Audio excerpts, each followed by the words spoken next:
G'day everyone for who's been able to join into the call so far. Thanks for tuning in on time. We'll just give it a few minutes for everyone to join in and get formalities going at about 2 or 3 minutes past 2.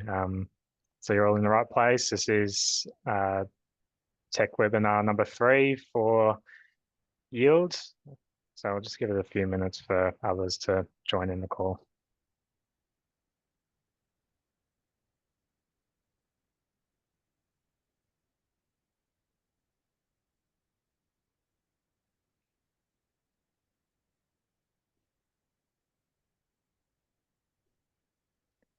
Thanks for those joining into the call. You are in YEiLD's third tech webinar.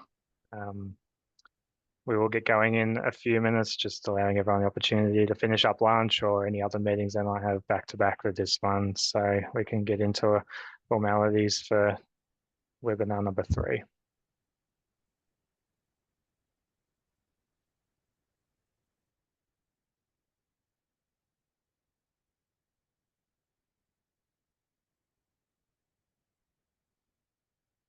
Thanks, Kieran. I was almost going to put out a check-in question and get everyone to bombard the chat. So if people do have access to the chat, and so I'm not just talking to myself, as part of the YEiLD committee, we always do ask a bit of a check-in question. I'm keen to get people putting some stuff into the chat, but maybe our check-in question today is, if you're in the lolly and chocolate aisle of the supermarket, which chocolate are you going after? Keen to see what everyone says. What's your favorite chocolate? What are you going after when you're going down the supermarket aisle? What just can't you go past? Keen to see what people put in the chat. Yeah. Let's get some posts in there, get some engagement, get some funny answers. Seen Snickers already, Michael. Yeah, it's probably a good one, a favorite for a lot of people. Thanks all for tuning in. Just as I say, we'll give it a couple of minutes for people back to back, finishing up other meetings, tuning in before we officially get going with webinar number 3 for YEiLD Tech Month. Seeing some great answers. As those joining, check-in question, want to get involved in the chat. What's your favorite chocolate or lolly that you just can't go past when you're walking down in the lolly aisle? Seeing some great answers. Kit Kats and Snickers. These, I think people are influenced a little bit by marketing in those two. Maltesers, Old Gold. That's going to be a controversial one. JK. I won't make any comments to that one specifically, but seeing some great answers in there. Thanks everyone for getting involved.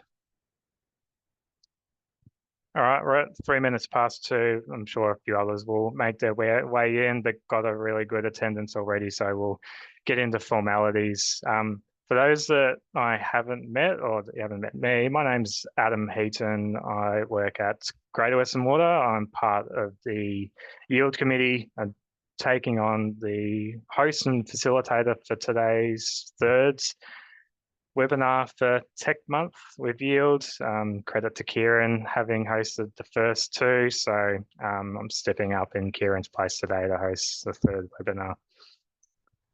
I do just firstly want to thank everyone who attended either the first or the second, or in fact, both of those webinars we've already had. And a shout out to our last webinar. Really want to thank Lizette from Colliers and Ashley from Biosis, who shared their experiences in urban design and heritage management. Would like to commence today by acknowledging the country on which we are all gathered on and joining in from today. For me, I'm joining from Wurundjeri country, lands and waters of which have been cared for tens of thousands of years by those traditional owners, and wish to pay my respects to their elders past and present. You would have all seen recent communications from Kieran and the last ditch push to get everyone along to our in-person event next Thursday, the 24th of July. So what a terrific way to wrap up what has been 3 terrific events so far by all getting together in person next Thursday. So if you haven't already registered for that event, really encourage you to get that in as soon as you can. It'd be great to see so many of you there that Thursday night, and what's looking to be one of our great events. Quick overview of speakers today that we have joining. So first we'll hear from Maiwand Bajawray from Plan B. Just with Maiwand, he's the design supervisor at Plan B Services and has worked as an electrical engineer for over 7 years. His expertise lies in electrical distribution within land development, and he's built strong relationships with major distributors across Victoria like PowerCore, AusNet and Jamina. Maiwand at Plan B is helped to lead a team delivering practical, full-service electrical design and project management solutions tailored to land developers. After Maiwand, we'll hear from Matthew Bradbury from Spiire. So Matt's an experienced landscape architect who has managed numerous large-scale urban development projects from concept through to delivery. Matt's skilled at working with multidisciplinary teams and balancing client, environmental and community needs.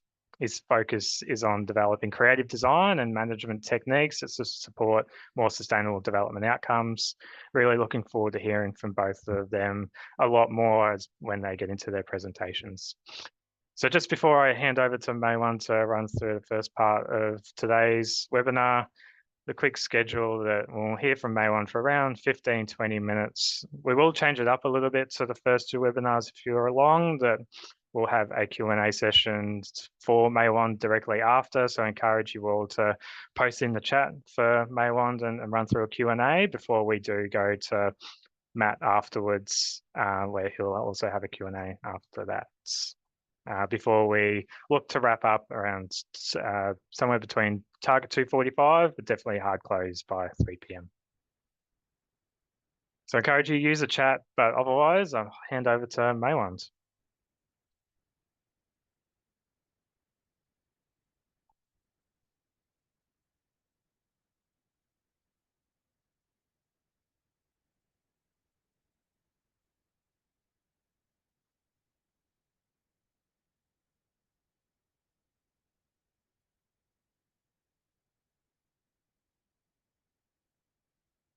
I think you're on mute, Maiwand. Sorry, guys. Thanks for the introduction, Adam. Can you guys see that? My screen? Yeah, I got you. Cool. Awesome. Thanks for the opportunity, Adam and Kieran and everyone at ALDE for allowing me to present. I will be giving a brief overview of some key challenges, changes and updates to the electrical industry, specifically relating to the land development space. I'll be obviously going through some key items such as all electric estates, the introduction of earthing assessments, the PowerCore contractor rating program that's been implemented over the past year, and what's coming up with AusNet with regards to kiosk automation in URD estates and new subdivisions. Without further ado, I'll get into it with regards to all electric estates. Over the past probably few years, you would have seen that gas is slowly being phased out of new developments. This was from a roadmap that the Victorian state government announced in late 2023, stating that new planning permits after the January 1st of 2024, that gas will be prohibited in residential subdivisions. Out of residential and planning permits that were already before that date will allow gas to remain. Regardless of this, AusNet and PowerCore have said whether there is gas or no gas in your development, existing developments will need to apply the new demand, or ADMD, which stands for After Diversity Maximum Demand, which means that there's more power required for each allotment and lot. This is due not only to the Victorian gas substitution roadmap, but also because of the changes in consumer use with a lot more people staying at home. Electric appliances being used throughout the homes now as well, like induction cooktops. You've got electric heating and cooling, but the main focus was electric vehicle chargers being implemented into houses, and also the increased number of electric vehicles in Victoria. What that means to the development space is previously we would, in AusNet and PowerCore's distribution network, we would be having about 120 lots per kiosk substation being supplied. That has been doubled, as in the demand has doubled now, but that means the number of lots per kiosk in a residential subdivision is halved to about 60. Here's a little guide of how many lots per substation you can have in a subdivision. PowerCore varies within different areas. In Metro Melbourne, which is Metro PowerCore, is considered from your Werribee out towards Plumpton to Melton. PowerCore North is considered Gisborne all the way to Echuca, and then you've got PowerCore West, which is Geelong and west of that. They have different ADMDs, which are a little bit higher and allows you to have less lots per kiosk.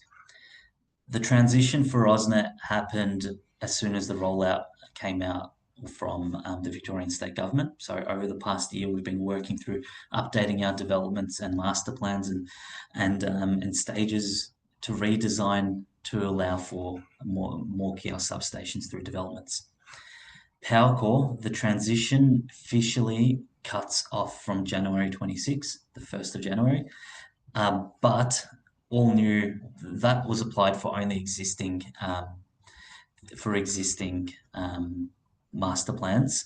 For new master plans, you would still need to work through the new ADMD and the new demands. Gemina have said that they will follow the if your planning permit was lodged after the announcement from the government, then the new ADMD will apply. But if it was lodged before, the old ADMD is still applicable for existing subdivisions and developments. So with Gemina, there was no major redesigns for existing developments. It's only applied for new estates. United Energy hasn't formally announced anything, but with discussions with various network planners from their team and engineers from United Energy, they've stated that they're looking and applying an ADMD of 7 kVA per lot, which equates to about 40 lots per kiosk substation. Here's a quick diagram or an example of an electrical master plan or HV electrical master plan, showing what a typical overall or estate would look like without the new electrification, I guess, of the electrical authorities. So you can see that there was probably about 4 or 5 kiosks there, and then to the right, after, with the new standards being applied, it's almost double the number of kiosk substations through the site, and the HV cables are more prominent, just because you need more cables to service more kiosk substations. Some key implications with the rollout that the electrical distributors have done with the increased demand is now you need more land for more kiosk substations. It's up to double in AusNet's area. In PowerCore's area, it's almost double, but yeah, more land is required for kiosk substation sites. LV circuit cabling has been increased because you've got more kiosks and more LV cables coming out of them, and because the demand has increased, the voltage drop requirements has also increased, meaning more LV circuits. Cabling, HV cables, as per the snippet previously, they're expected to increase as more substations are required. The major one is time that we've faced with AusNet and PowerCore, time associated with the changes of having to redesign and revisit overalls, especially for the ones in progress. HV rebates have been increased by AusNet and PowerCore. I did say 20%, but I've actually seen a more increased amount by AusNet and PowerCore. It's based off what you're delivering. So a kiosk would have a certain percentage, and the HV cable will be based off how many meters you're installing. Kiosk availability. At present, it's not an issue or a challenge that we're facing in the industry, but as peak delivery times or peak delivery stages in land development increases and more kiosks are required for subdivisions, we could see this as being a potential challenge to face. At this stage, it isn't. Now, with gas being moved or phased out, there is more room in the nature strip to allow for wider electrical trenches. Typically, in your subdivision plans, you'd have gas and water on one side of the road, and you'd have electrical and comms infrastructure on the other side of the road. Now that we've got electrical gas out of the water side of the road, we may consider having public lights or comms infrastructure on that side in some areas where you're dealing with wide electrical trenches. Just some key takeaways out of that. No gas to be installed moving forward, I guess, for new subdivisions. Electrical is a sole energy source now for residential developments. Additional kiosks are required. The increased footprint for kiosk substations has increased as well. Distribution authorities are actually being more accepting of vinyl wraps around kiosks. The issue is some councils aren't because of the maintenance required. But to make it more aesthetically pleasing, it is being considered by the electrical authorities, and they have been accepting it. With working through having more kiosk substations and with lot densities being increased and the size of lots being reduced, it's very difficult to find more space for kiosk substations, and we're working through various projects at the moment to find room for more kiosk substations. Public open spaces or council reserves have been a good alternative to putting kiosk substations in there, but it's just some councils aren't accepting it. We might need to push as an industry to have them located more through our councils and reserves. The ADMD that the authorities presented will be reviewed in another 2 years as consumer use alters and we have more data to review how much users are actually, how much power they're actually using, and as more efficient technology emerges, we might see that the energy consumption is a lot less than what we've anticipated. All right, moving on, earthing assessments from PowerCore. Recently, a lot of you may have heard that earthing assessments are required for PowerCore submissions or in PowerCore's area.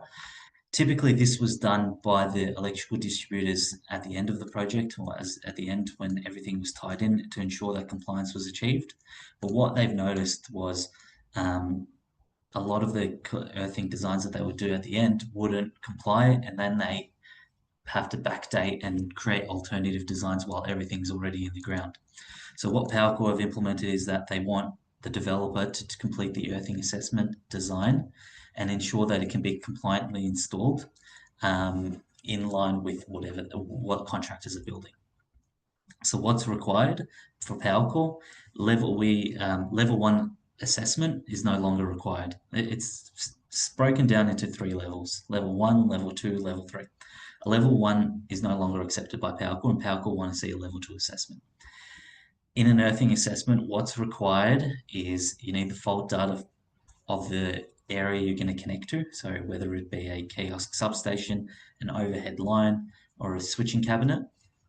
You need a soil resistivity test, which involves running current at different probes at about different various lengths apart from each other. And you obviously need to create an earthing design to prove that it is compliant. You run it through the earthing software, and that'll demonstrate if the earthing is compliant. To ensure compliance from an earthing perspective means that the fault is being cleared at an adequate time, at a sufficient time, and that the LV transfer voltage running through the soil isn't substantial, or the distance isn't great. And based off this earthing assessment, what we receive are exclusion zones and target resistance.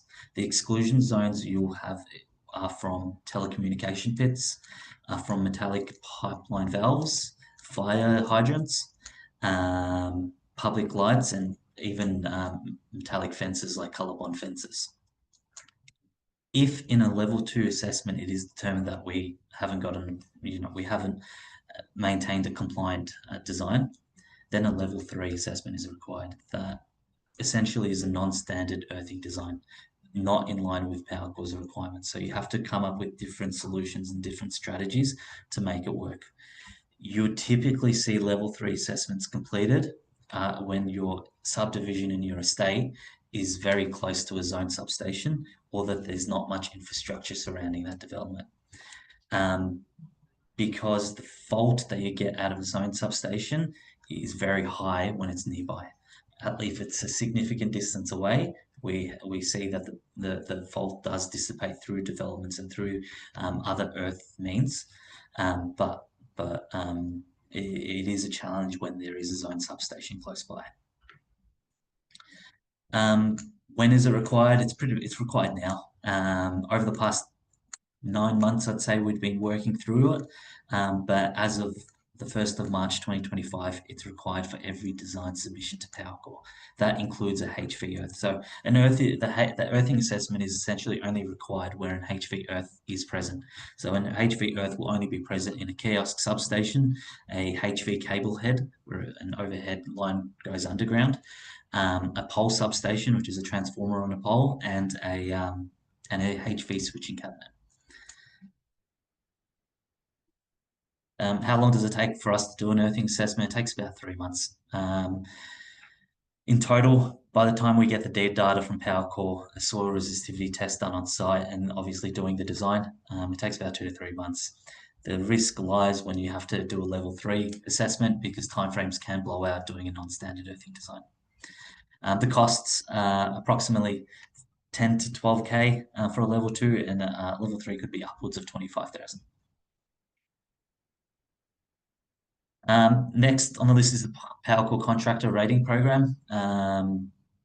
About a year ago, Power Core introduced or implemented the rating program for design and project management consultants and accredited contractors, where each project commences with 100 points, and each non-conformances brings down your score to whatever it is. At Plan B, we're a AAA rated consultant. So we do get benefits that come through, as you can see on the right hand side, and I'll go through some of the benefits in a second. But a minor non-conformance is 1 point, and a major non-conformance is 10 points. If you do have a score that's with 2 or more major non-conformances, your AAA rating does get removed, and you have to go to the next contractor rating.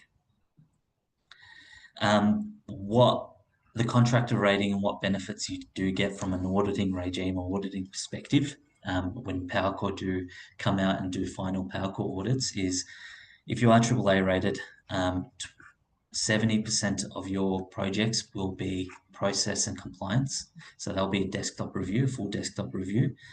I think it's about 20% of process. Yes, correct. 20% of process and 50% are compliance, while 30% of your projects will still need to be mechanically excavated when a Power Core audit is completed. But if you go back and see, the lower the rating, the more normal audits are required. From a plan approval perspective, there are benefits as well. Power Core have a reduced review time if you're AAA rated or AA rated. When you get a partial check of plans, about 50% of plans will be partially reviewed and have a reduced Power Core timeframe, while the other 50% will have a full check of all documents and plans.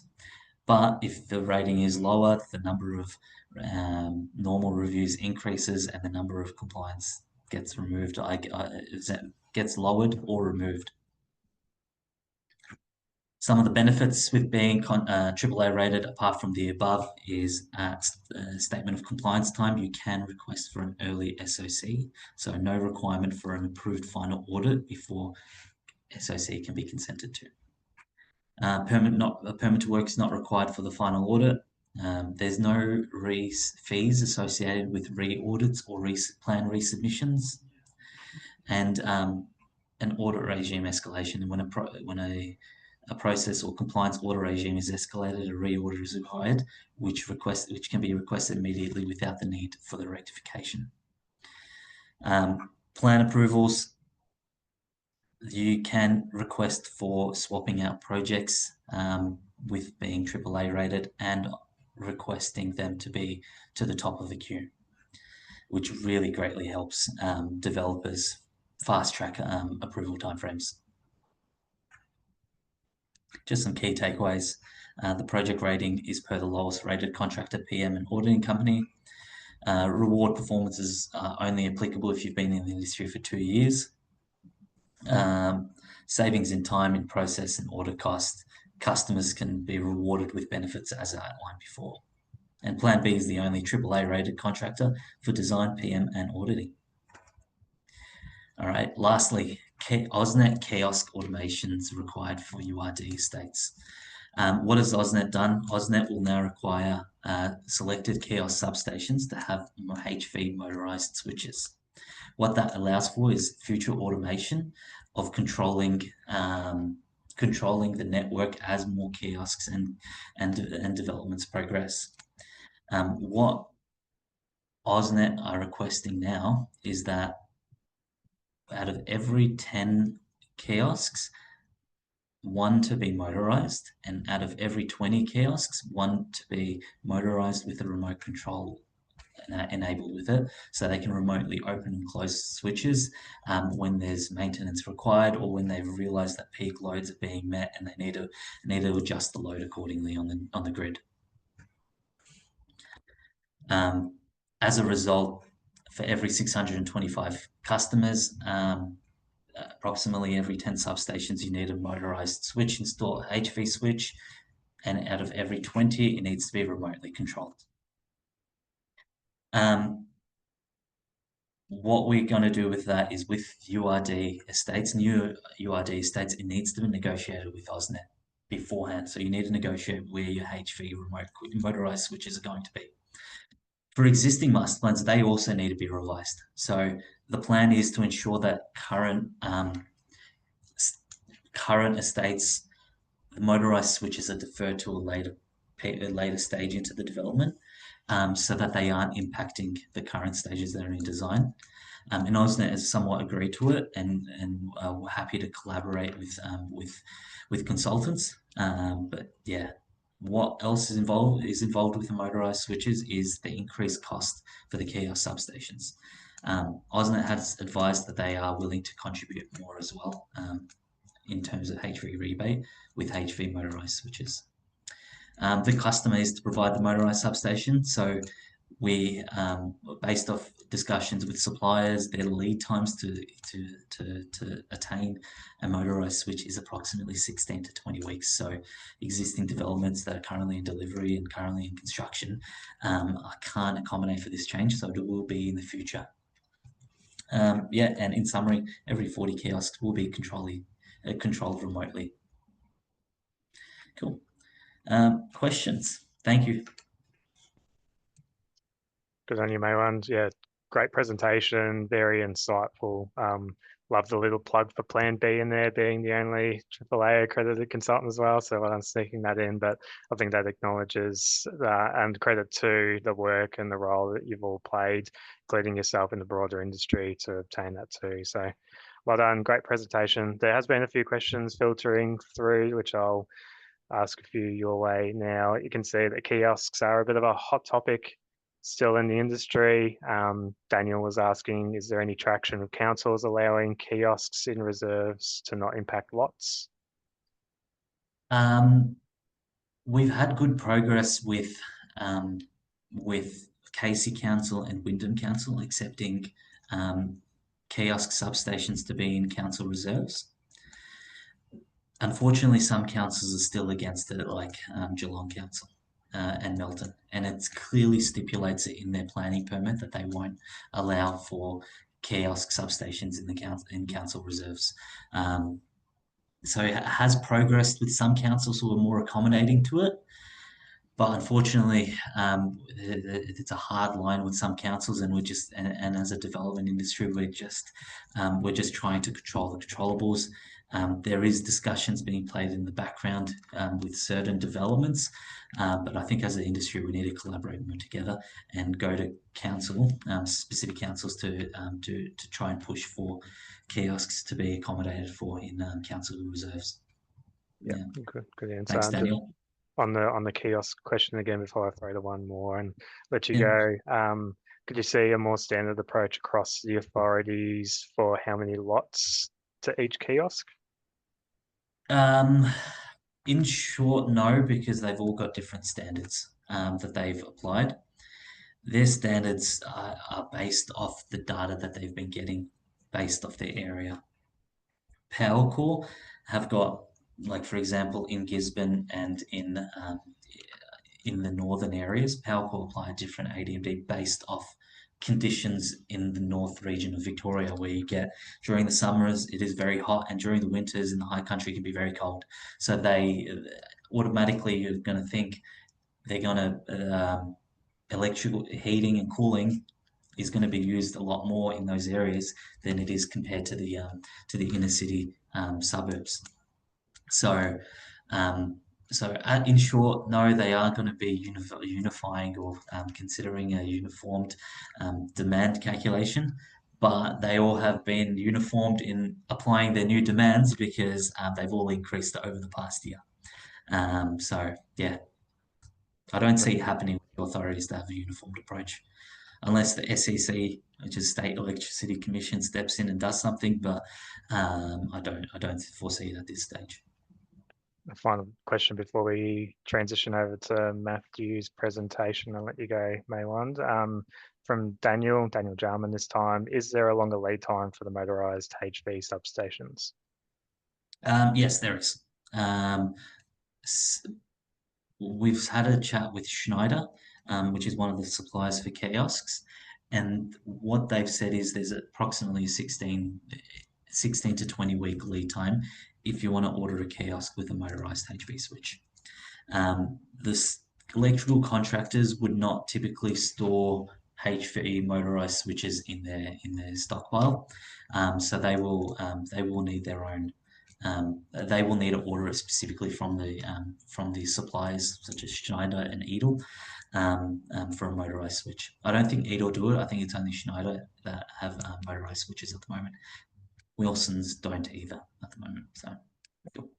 Awesome. Just a big thank you again, Maiwand, for coming along today, and the presentation. Really valued that one as well. So big thank you.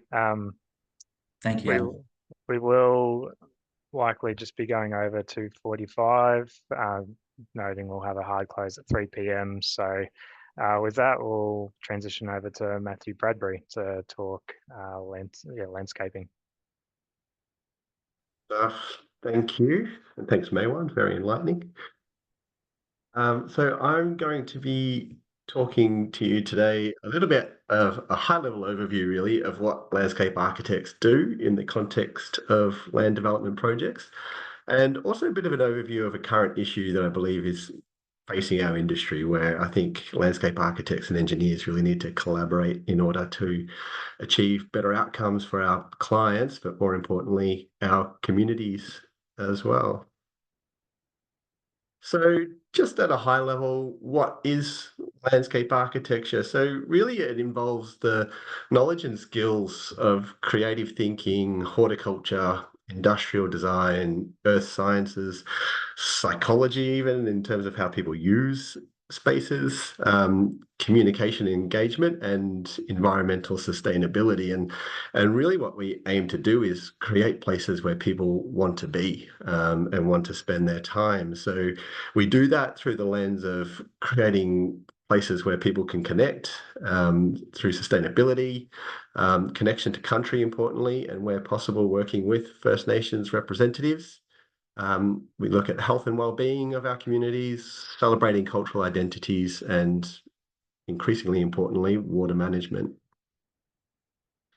So in terms of the land development process, I'm going to touch on a few high-level things here today. So from the marketing and branding, planning and designing sustainable communities, how we shape people's experiences in a community, how we support the health of our environment, and then preserving and enhancing the culture a place.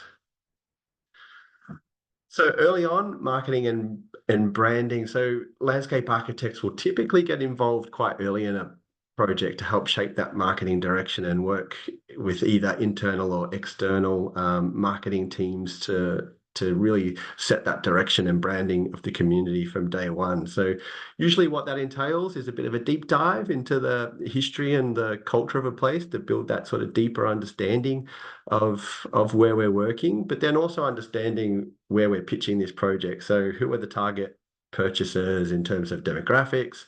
What sort of pricing is the developer looking for? What sort of lot mixes are we targeting, and density, etc.? And we basically use all of that information to distill down an identity for what this site is going to become and how we're going to sort of play that out through the landscape outcomes. And usually you'll see that through, theming of open spaces, sales offices, display villages, playgrounds, the provision of different sporting facilities to suit that sort of demographic study.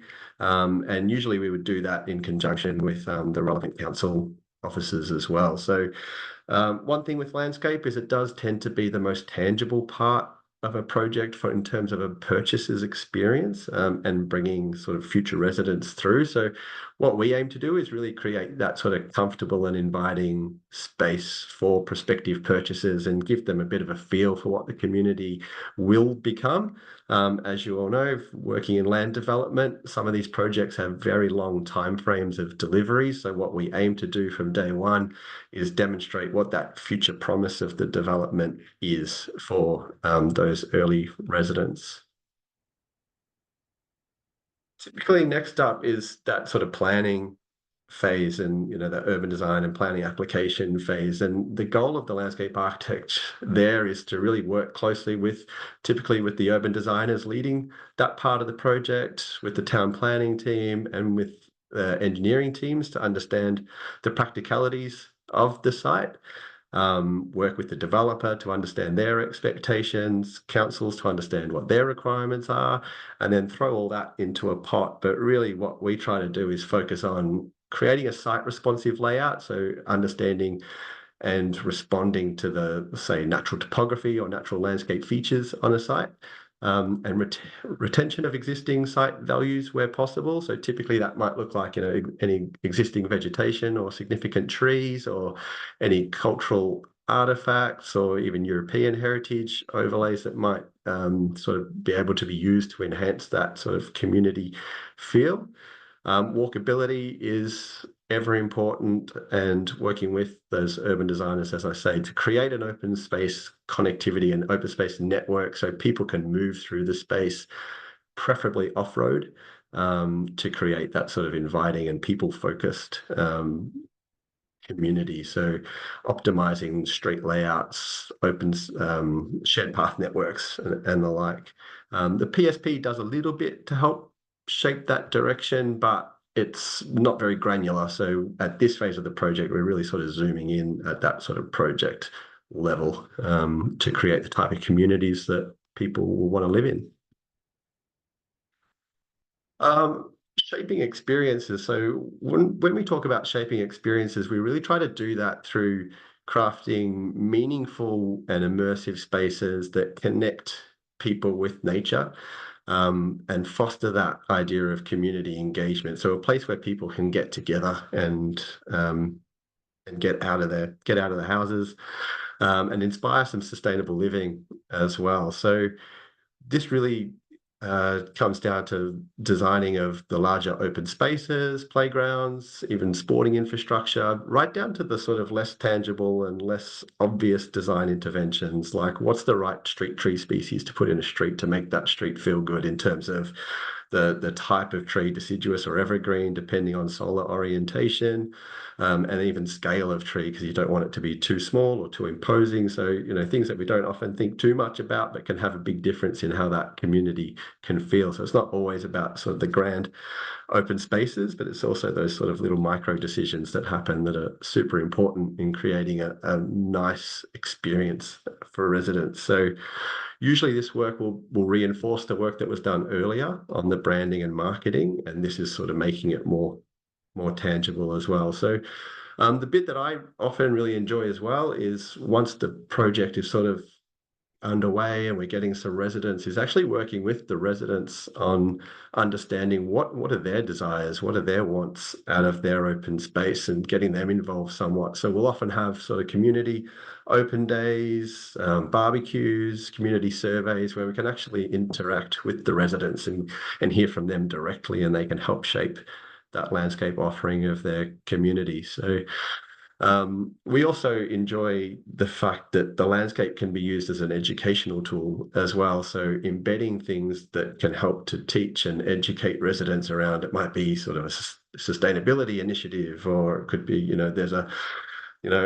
lot of our good work can sometimes be buried. There might be a stormwater harvesting scheme that people don't see, but how do we translate that into the open space as well is super important. And also any significant flora and fauna that we can start to educate residents on what makes their place such a special place to be.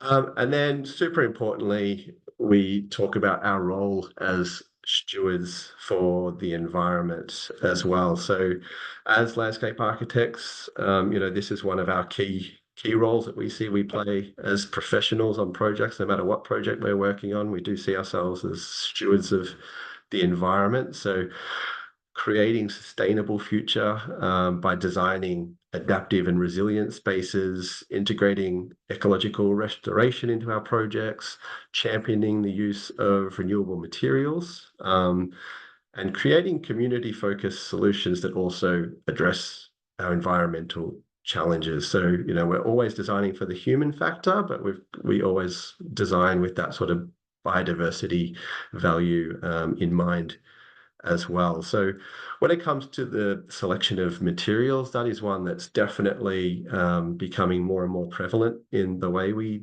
design. We've recently advocated really heavily for the use of low carbon concrete on all of our projects, and we've gotten some really good support from local governments on that in helping us adopt that low carbon concrete, which has a massive impact. And then use of recycled materials is also gaining traction as well as the technologies get better and better as time goes on. But we're also seeing a huge rise in the thinking around BSUD, or biodiversity sensitive urban design, which is sort of a planning and design approach that integrates ecological considerations into urban development. And trying to better balance that. So it aims to sort of mitigate the negative effects that development might have on a site, such as the loss of habitat. So what that sort of entails is you might have seen, I think Stockland did one recently, but a habitat underpass, wildlife crossings. There are a few over the Hume as you head north. Habitat analogues attached to pole infrastructure.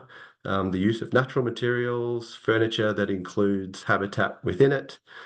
Wildlife-friendly lighting is definitely gaining traction as well. So motion-activated lights and low-level lights. Certainly LED technology has helped a lot there in reducing sort of light spill, which can upset our nocturnal friends. And then even things like reducing the amount of grassed open space, which is great for recreation, so we definitely need it, but balancing it because it doesn't really offer a huge amount of habitat value. So I wanted to talk a little bit about a particular trend or a particular risk that I think landscape architects and engineers are really in the prime seat of coming up with the solution on how we fix this. And as you're all no doubt aware, that climate change is a very high priority issue, and our urban areas, by virtue of the amount of hard surfaces, are getting hot, and urban heat is best combated by tree canopy cover. We know that tree shade is the best way to mitigate that urban heat effect. And you would have seen, or you may have seen, that in recent years, various councils have introduced climate change policies or urban forest strategies that often include a target of, say, a 30% tree canopy cover, and that number is usually the one picked. And I won't go into the detail, but it was based on some older research that was done around 30% being the optimal tree canopy cover to combat urban heat.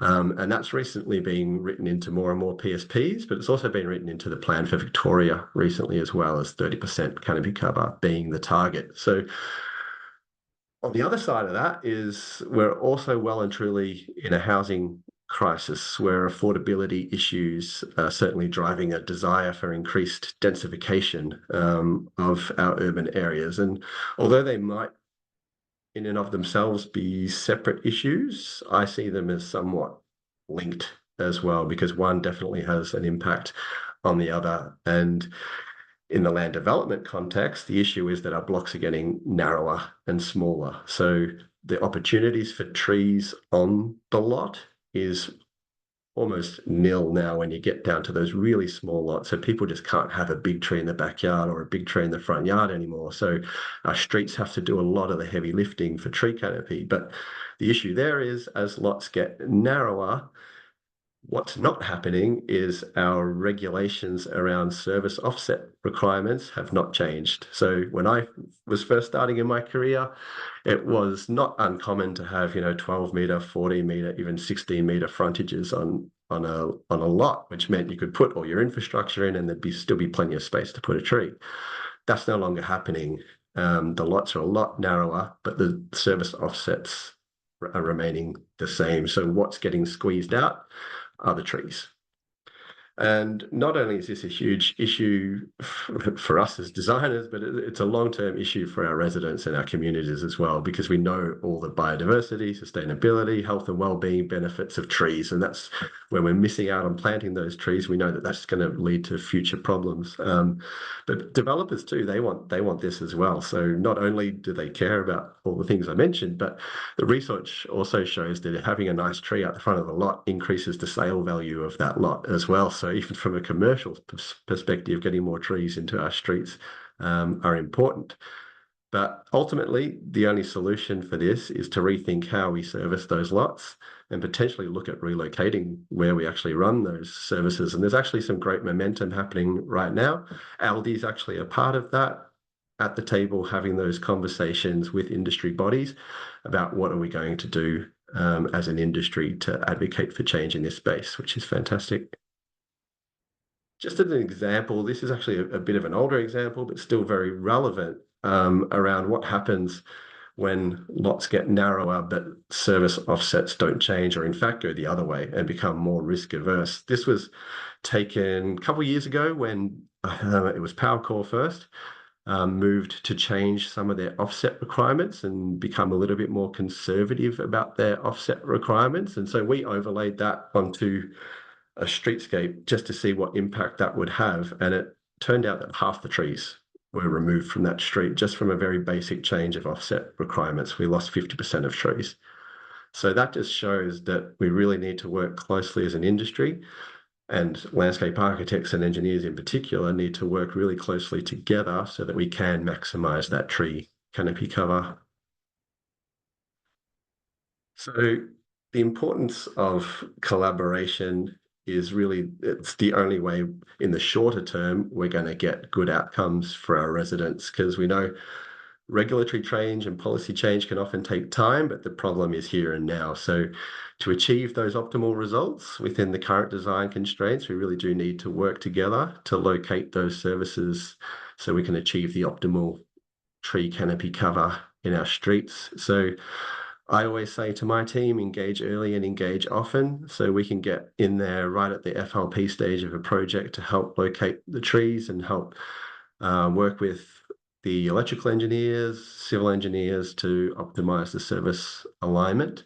But in the long term, it really is up to us as an industry and for industry bodies like ALDE to keep advocating for change and for better solutions so that we can keep working together in the long term and create the type of communities where people want to live and where people want to be. So I might leave it there and take any questions that anyone might have, Adam. Good on you, Matt. Great presentation, and maybe just picking up on that point. So we know we're at past 2:45. Appreciate if anyone does need to drop off to head off to other commitments or anything else you got for the rest of the day, please do, but do welcome anyone to stay on the call for the next 5 or 10 minutes as we go through a Q&A with Matt. Reminder to paste your questions into the chat, and we'll rattle through a few of those, and we'll certainly finish a hard finish at 3 p.m. So thanks again, Matt. Maybe just on that point around collaboration that you left off with, Kieran asked an interesting question in there around how you navigate the fight between landscape ideologies, client needs, and council requirements. What are your thoughts on that? It is an ongoing and constant battle, that one. And look, sometimes it doesn't need to be a fight. Like at the end of the day, sometimes there's a lot of alignment there. Like councils want a good outcome, clients want a good outcome, we want a good outcome, happy days. But landscape is also a very subjective discipline as well. So if I take a park, for example, I can design that park 100 different ways that might all be able to tick the box in terms of a council approval, but some the client just might not like. Some might be better than others, so it does become fairly subjective as well. So that's where it just comes down to understanding that early sort of discussion with the client, understanding the demographics of the purchasers, talking with the community, and then being able to balance that. I know Kieran also has in the brackets there the cash. That's always a limiting factor as well. I'd love to have unlimited budgets, but we don't live in that world. But there's certainly creative ways that we can work around that as well to ensure that we're going to get a good outcome for the community. It does seem to be a hot topic in the chat as well, that maybe there are a few clients and developers out there thinking that way. So maybe we need to start targeting this presentation to UDIA as well, funnily enough, to get it resonating with those that we're working for. But maybe on Wes's point then, Matt, is what innovative solutions have you found in maybe some of your projects that have increased tree canopy coverage? Yeah, so there's been a lot of different things trialed over the years. Some have worked better than others. I think, like, if you look at some of the initiatives that councils are trying to do, like passive irrigation, I'd say there's it's a bit of a mixed bag depending on the type of detail. And it's one of those things that, yes, it definitely helps the trees, but I don't think it's a silver bullet either to resolve all of our problems. There have been some good examples of services dug a little deeper to increase the amount of soil volume available for trees, and that's been done on a few projects down in Casey Council that I know of that have been quite successful in terms of getting a bit more soil volume for trees. But then in that longer term, I do think we do need to think about changing where we put services and talking with a lot of authorities. There is support for investigating that. Water authorities in particular seem to be quite open with giving it a go, I suppose, and trialing alternative locations for services to maximise the amount of space available for tree canopy. But even little things in the short term as well of just appropriate tree selection as well. I often, driving around the suburbs, you sometimes see certain trees just aren't performing in the climate or the soil type. And you certainly can optimize that by selecting the right tree, but then also just improving the soil that we're using. Like I've been out to some projects early days and you see the soil that's left in there for tree growth, and it's just not optimal to support tree growth. So putting a bit of effort into making sure that soil is of high quality makes a huge amount of difference into the eventual canopy of that tree. Yep, I do have a colleague who always says to me, return nature to the nature strip is one that always rings true in my mind. So if we're Really? certainly advocating and working towards that, I think is always a good statement. Katie's asked a great question there around the role of permeable roads being considered in development planning. Where's your thoughts around permeable roads in landscaped communities? We're definitely seeing some green shoots there in terms of the application of that. I'm seeing some projects using them for the parking bays of a road, but I haven't seen it wildly applied to the full width of the road pavement. But certainly we've worked on some projects both in Victoria and interstate where the actual road pavement itself is typical, but on the side where the car parking bays are a permeable pavement. And we've also done a project more recently where the footpaths were designed with permeable pavement as well, which was, yeah, great to see. Cool. So I might take the final question before we wrap up then, actually. So without notice, what's one lesson you've learned in the time you've been working within landscape architecture, Matt? What's the one lesson or tip that you look back on that you would want to share with any new engineer into our industry? I think the important one that I learned early days was just that idea of talking with understanding the end user better, I suppose. Like, sometimes you can get a little bit carried away in designing something that you might really like, but you're not the end user and you're not the one that's going to be using that space going forward. So I think talking with those end users, understanding their needs and requirements has led to much richer designs from my perspective. And I always remember going to a community day and talking to a kid who was going crazy for this park that was going to be built in his development and getting him really excited. And it was just great to hear from this kid of what he actually wanted to see. And he wanted trampolines and he wanted a giraffe. I'm like, well, I can help you with the trampolines. I don't know what I can do with the giraffe, but we put in a couple of trampolines for him, but we actually did get an artist to paint a mural of a giraffe on the wall. So I hope he found that. I've never gone back to ask him, but I hope he found it one day. But that's what makes it richer and a lot more rewarding as well. Yeah, great answer. Thank you. That was awesome. So yeah, just wanted to say a big thank you to Matt and Maiwand for giving it the time to share insights into two key aspects of our industry. Both terrific presentations, some great insights. So big thanks, Matt, and to Maiwand. Do just want to thank everyone as well for joining in today's session, but also the previous webinars. This is something new we've tried as a committee, so it's been terrific to see the participation to make this, I believe, the success it really has been over the 3 weeks we've run these technical events. So really want to recognise all 6 presenters we've had across the 3 weeks. But yeah, I want to say a big shout out to every one of you for joining in either 1, 2 or all 3 of the tech webinars. So we're all really excited to see this continue into our in-person session on Thursday, the 24th of July, to connect with peers and hear from some great panelists we've got lined up to share some insights into their career stories. So if you haven't already registered, RSVPs are still open, so I really encourage you to sign up to that one, and really look forward to connecting with you all there.